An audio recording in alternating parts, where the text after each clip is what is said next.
RBI యొక్క governor ఎవరు అని అడిగితే ఆన్సర్ వచ్చేసి సంజయ్ మల్హోత్రా.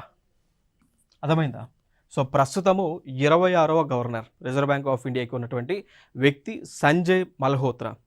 గతంలో శక్తికాంత్ దాస్ ఉండేవాళ్ళు 25వ గవర్నర్గా.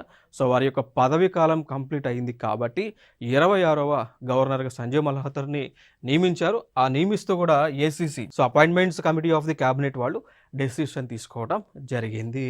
అర్థమైందా? సో ఫైనల్గా అంటే లైక్ గవర్నర్ని ఎట్లా నియమిస్తారు అంటే, ఎట్లా నియమిస్తుందంటే ముందుగా ఏసీసీ వాళ్ళు appointments committee of the cabinet వాళ్ళు ఒక కమిటీని వేస్తారు.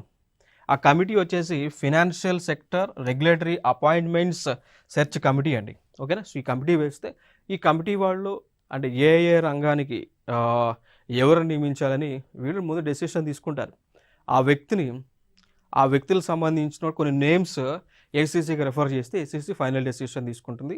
ఆ ఫైనల్ తీసుకున్నటువంటి నేమ్ని ప్రైమ్ మినిస్టర్కి మనకి ఇస్తారు.